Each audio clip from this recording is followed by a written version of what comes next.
All right, welcome everyone to Icon. Like I said earlier, my name's Dan, and just one more time, can we give Don a round of applause for joining us? You guys did good. I tell you what, you guys figured out what to do with those hands. I know it was a challenge for some of you, but well done. Man, it was just so great to have him with us this week, and I'm excited for this week in general. It's been great hanging out with Don and his wife, but also I'm thrilled for this week in our series. We're in week 3 of our series, How to Hug a Vampire. Now, if you're new here today, if this is your first week and you're thinking, what on earth are these guys talking about, how to hug a vampire? We're talking about how you love the people in your life that just suck the life right out of you, kind of the relational vampires. And we've talked about all kinds. We've talked about critical people, and we've talked about how sometimes we can be vampires too. And this week, we're going to talk about a particular kind of relational vampire that all of us encounter. Every single one of us have experienced this kind of person in our lives. And what I'm talking about this week is controlling people. Does anyone here, do you have anyone that you know when I say someone that's super controlling in your life? Anybody know a controlling person in your life? You've got someone like that, right? Yeah, you just put your hand up. Absolutely. If you're sitting next to someone and you raised your hand like, oh, I know a controlling person, and they started pulling your hand down, they might be a controlling person, right? Like, I get it, right? Like, there's all kinds of controlling people in our life.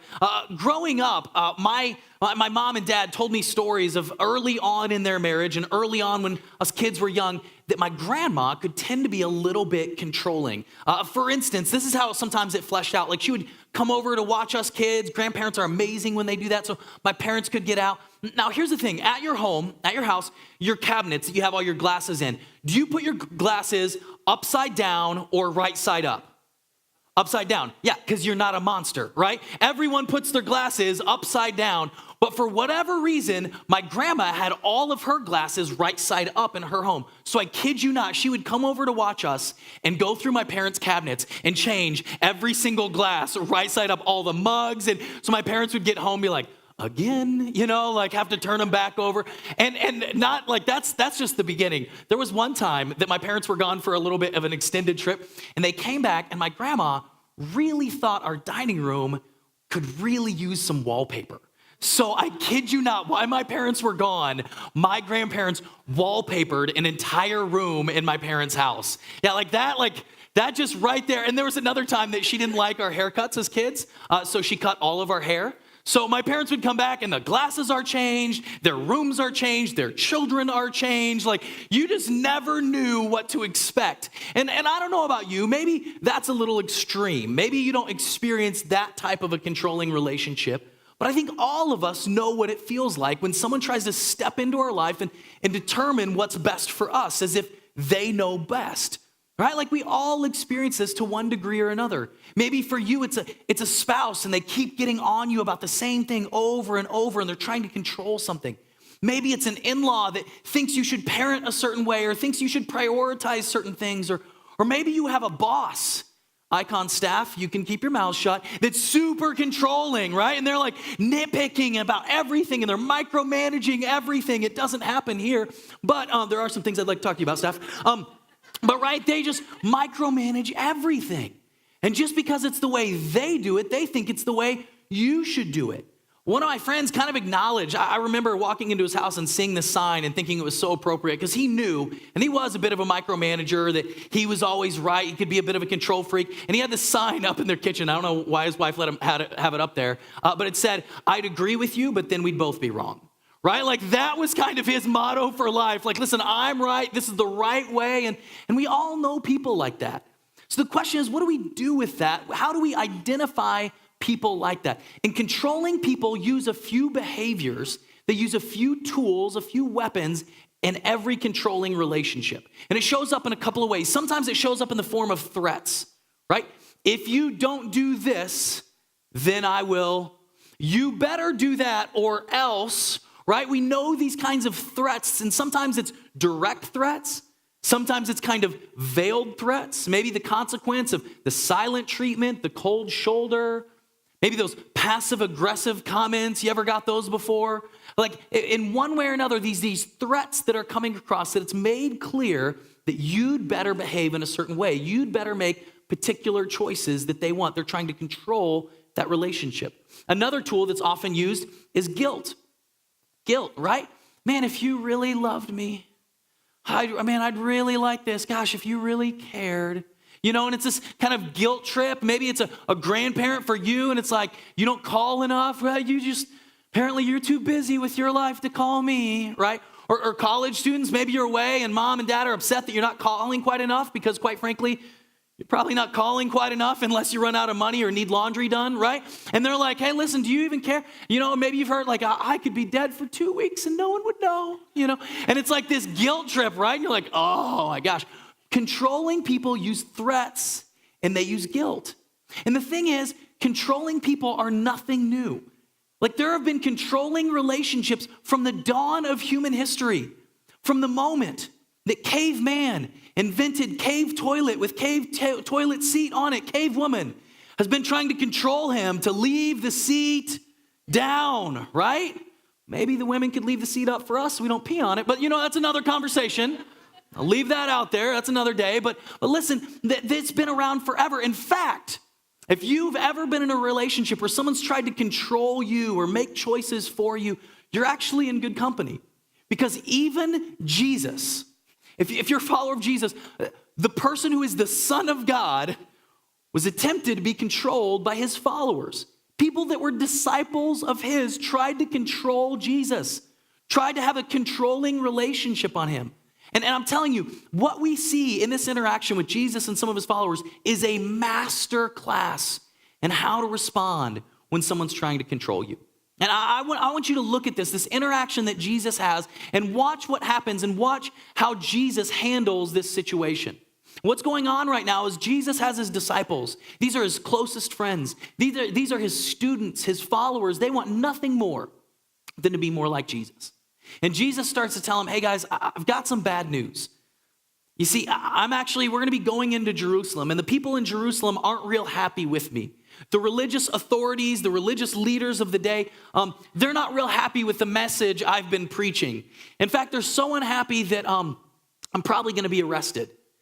And it gets worse than that. I'm probably going to be beaten and I'm going to be killed. And this is the plan.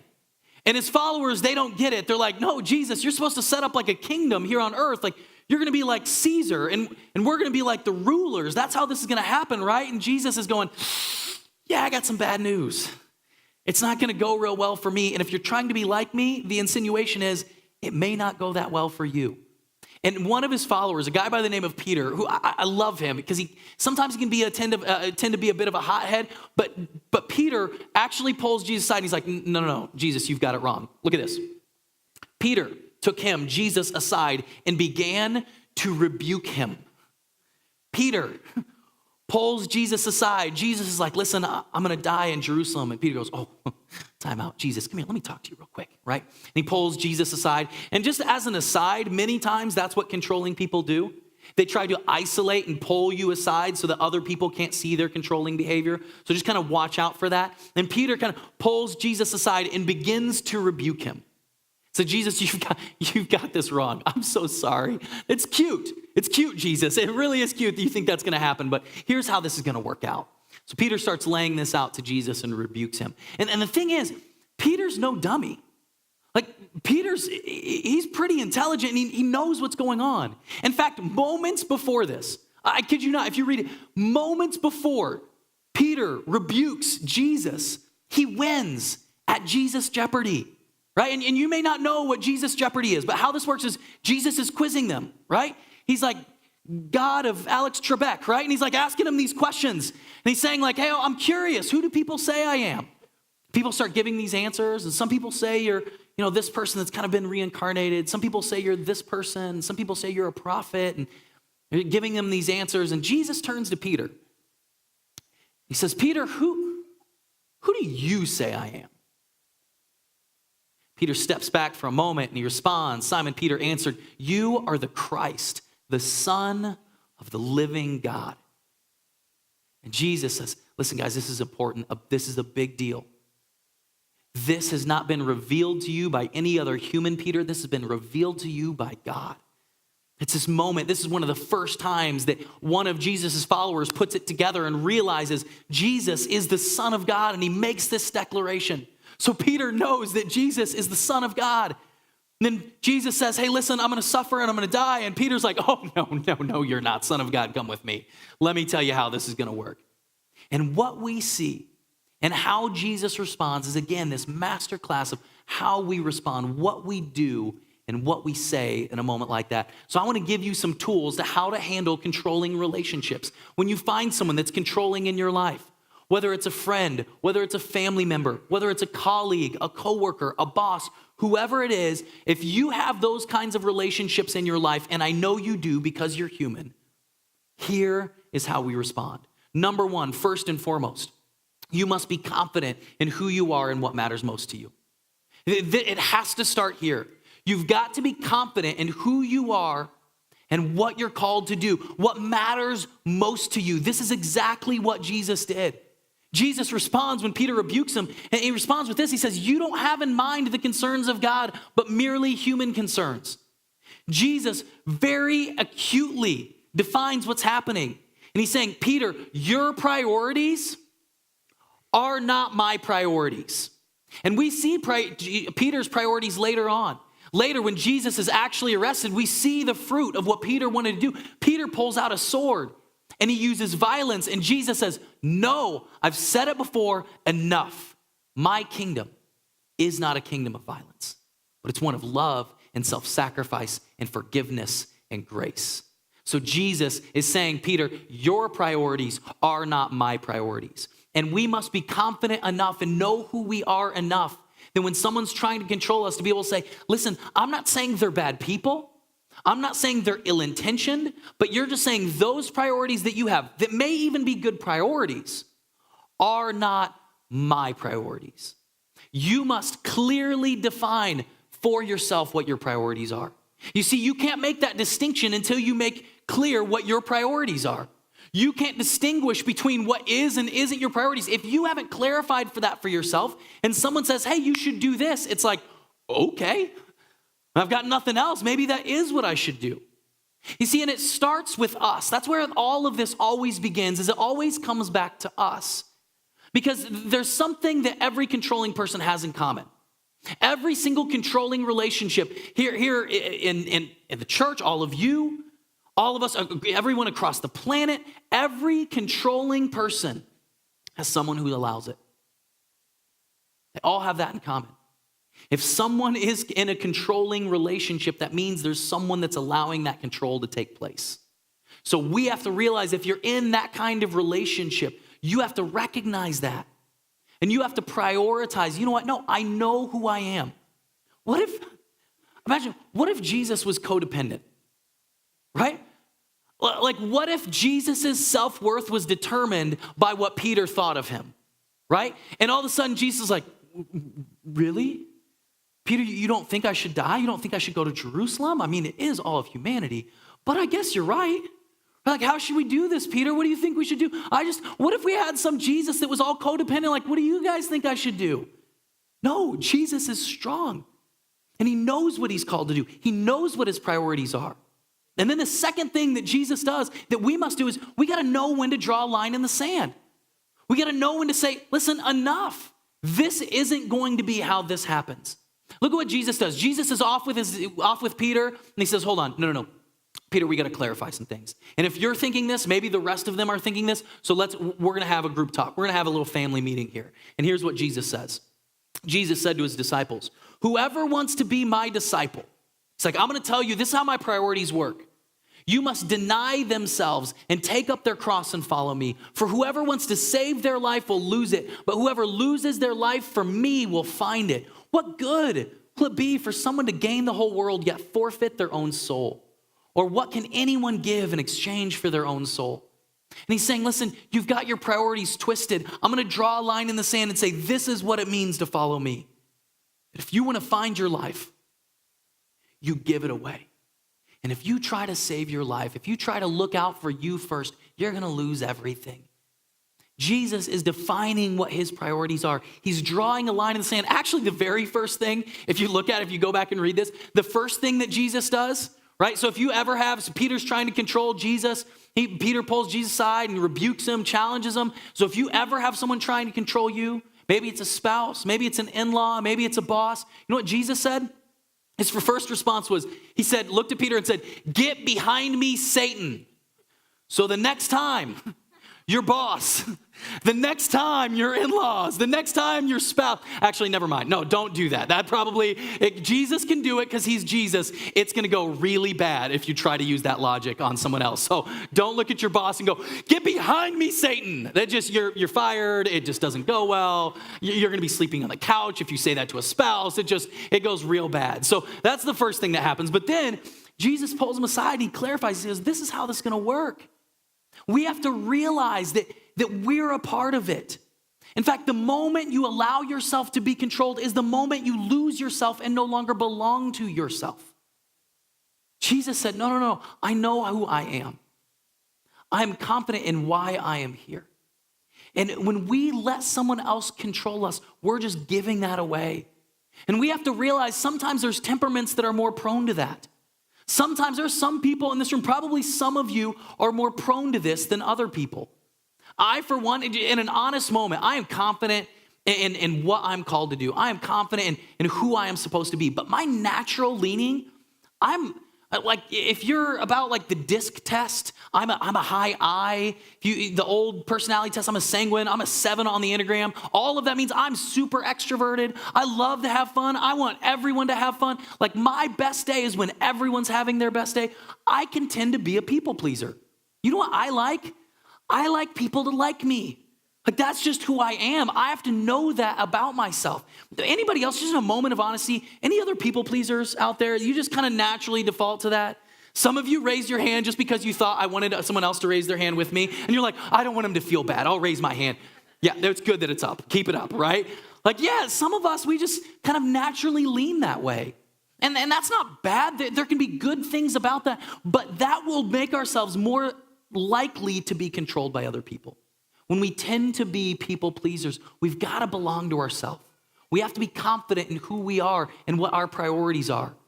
You see, we have to realize there's something about our relationships. Every relationship that exists within our sphere of influence is one that we have power to control.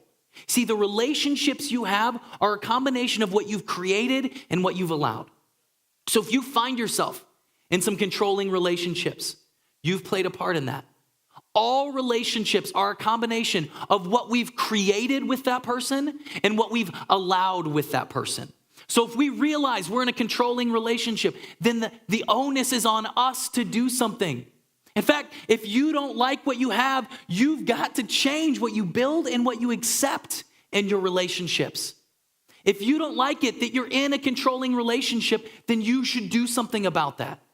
You have to acknowledge that. And I was thinking about this, and I was thinking about the way Jesus responded and the way that we're supposed to respond.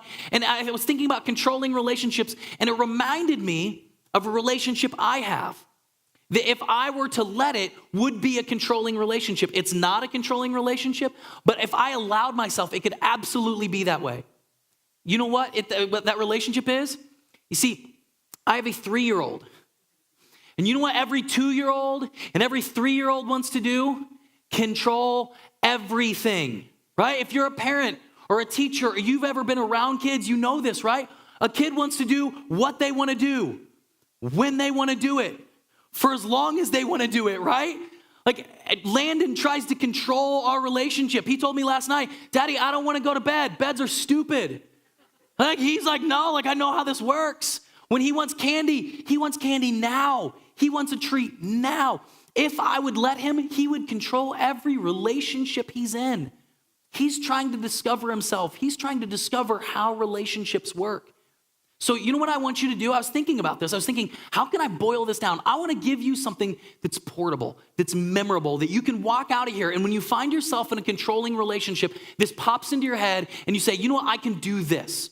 So here's what I want you to do. In all of your controlling relationships, I want you to treat them like a 2-year-old. Okay? So when someone's trying to control you, now mind you, this isn't not like belittle them, like someone's in a controlling relationship, you're like, let's talk about that, buddy. Here's the thing. Not like that. That's going to go bad. Not that sort of thing. Here's what I mean by that. The first thing, a good parent on our best day, when our child is throwing a fit and losing it and trying to control something, on our best day, we keep our emotions in check. That's the first thing. That's where we have to start. We have to keep our emotions in check. And I say on our best day because as parents, we've all had the days. If you're a parent or you've ever babysat, there are some times that you just give in to the evil little dictators, and you're like, take your stupid candy, like watch the show. It's just easier, right? So I get it. So sometimes we do that. But on our best day, we keep our emotions in check. And we stay under control. And this is important because many times when you're in a controlling relationship, it might go a while, but then when you realize the kind of situation that it is, and you draw that line in the sand, sometimes there's this pent up emotion that you can fly off the handle and meet that controlling energy in a similar energy, and that never is gonna go well. So you wanna respond in an opposite energy. And when they're trying to control, you come back and you stay calm. And then once you've got your emotions in check, you wanna clearly communicate where the line is. And you say, listen, here's the deal. I understand that we have a disagreement here, but here's the thing. You can't talk to me that way. That you draw a line in the sand. Someone's trying to control you. Someone's maybe being demeaning. Listen, we're not going to have a conversation like that. Listen, we're not going to use those words. Listen, we can't allow, divorce has to leave our vocabulary. We got to take that off the table so we can't use that as a threat anymore. And we clarify where the line is. Hey, I know that you really want me to do this, and I understand that. I know that's important to you. But let me communicate, here are my priorities, and here's why I'm gonna do this. You stay under control, but you clearly communicate, hey, listen, here's the line. And for some of you, and hear me, for some of you, maybe you've tried that before and it hasn't worked, and it's just this toxic relationship. That line might mean, you know what, we may not be able to communicate for a while. There may need to be a separation in that relationship for your health and for their health. It's not healthy for them to be controlling. It's not healthy for you to be controlled. So drawing that line might mean a separation in that relationship, not a complete severing. It doesn't mean you don't love them. It doesn't mean you don't care about them. It's for your health. Now listen, I'm going to draw a line here. We have to understand that we can't reason with unreasonable people. And sometimes people are just unreasonable. When my 3-year-old rather, is losing his mind, is flipping out, I can't reason with him in that moment. Listen, I'm not going to sit down and say, let's have this conversation. What are you feeling right now? No, listen, we're not going to do this. There's consequences for those choices, and here's what those are. We can't reason with unreasonable people. What's the old adage about wrestling? You never wrestle with a pig because you end up both getting muddy and the pig likes it, right? It just doesn't work. There's some people, you just don't go there. You just decide, listen, we're not going to have this conversation. And then finally, number 3, you choose to love them through it. And I'm going to be honest, this is the most challenging part. Choosing to love someone through a relationship when they're trying to be controlling. You draw that line, you try to love them in the midst of it. And how we respond rightly, that is how we can love them through it. We choose to offer them grace, to understand where they're coming from, to maybe seek to understand before we seek to be understood. We try to love them, try to understand why they feel that way. And when we can do this with our children, it diffuses those things. And when we can do this with the controlling relationships in our lives, it can diffuse those as well. See, but we got to be honest with ourselves because it's easy to talk about all those other controlling people. But the truth of the matter is there's times, there are moments, there are relationships that we can be controlling too. We got to be honest with ourselves to acknowledge the ways in which sometimes we can be controlling. Maybe you're in a romantic relationship and if this one thing could change about the other person, you're going to change this part of them. Can I just tell you something? If you're in a relationship with the hopes of it working out perfectly, if they could only change, if you could only change them, it's not going to end well for you. We have to realize we can't change other people. We can only change ourselves. We acknowledge I can change me. I can change how I respond to situations, but I can't change that other person. So I'm not going to try to control that relationship. So maybe you're an employer. Maybe you're a coworker. Maybe you're a friend and you have all the best advice for everyone else. Maybe you need to realize that there's some controlling habits and behaviors in your own life. Or maybe to the parents out there, let's be honest, I feel this. You can tend to be a bit of a helicopter parent trying to control every aspect of your child's life. Sorry if I'm getting on a couple of toes. We have to realize we can't control our kids. We can love them. We can parent them. We can guide them. But the best thing that we can do is we can teach them to belong to themselves. We can teach them the importance of honor. We can teach them the value in following Jesus and living a life modeled after that. But we can't control them. The second we try to stick our hands in their lives and force them to be a certain way is the moment they're going to start rebelling against that. See, there are moments in all of our lives that we want to control stuff, that we want to get in, we want things to be our way. I know for me, there's certain things that I'm very particular about. That I feel these tendencies of control coming out. Sometimes it's silly stuff. Like, I don't know about you guys, but for me, I hate on my phone the little red notifications. Anybody else with me? Like, as soon as one pops up, that sucker has to go away. Now, mind you, we could just turn those off, but we're stupid. So we click on it and we read it and we want those notifications to be gone. And then you get somebody else's phone. Ever experienced this? My mom, I love her, but I get her phone and I look at her email. She has 32,000 unread messages. And I'm like, oh my gosh, I feel myself get lightheaded. I'm like, okay, breathe, Dan, breathe, right? And I want to control because there's a right way and a wrong way to do email. That's the wrong way. Listen, that's just the way it is, right? And in those moments, and it's silly things like that, but sometimes it's really serious things. And we find ourselves wanting to control that thing, wanting to control that situation. And we think, oh, I got to change this. I got to change this person. I want to give you a tip when you find yourself in a moment like that. And again, it's looking at Jesus. Because there's actually a moment, believe it or not, there was a moment in Jesus' life that he wanted to control things. That he knew what God had for him. He knew what God intended. He knew what probably had to happen, but he didn't want it to happen. See, after he talked to his disciples saying he was going to go to Jerusalem and he was going to be arrested and he was going to pay with his life, he found himself in that moment. He knew in a few hours the guards would likely come and he would likely be arrested and pay with his life. In an honest moment, I love that the Bible records this. The author is talking about Jesus' life, that they wrote those things down for us. Records that Jesus didn't want to go through with it. He wanted to control that situation. But look at Jesus' response. Jesus fell to the ground and prayed, "My Father, if it's possible, may this cup be taken from me. May this thing that's about to happen, may it be gone. Yet not as I will, but as you will." See, what we have to choose to do when we're wanting to control things is we've got to release people to God. And we got to know, I can't control you. I can try and I can impose my will, but that's going to break the relationship that we have. So I'm going to pray, not my will, but God, your will be done. I want to step in. I want to control. I want to fix it. I want to change it, but not my will. So I want you to think in a moment, we're going to sing one more song. And I want you to think about the controlling relationships you have in your life. Maybe it's someone controlling you and you need to define where your priorities are. You realize that maybe there's some people that you need to draw a line in the sand with and communicate lovingly. Here's how this is going to work.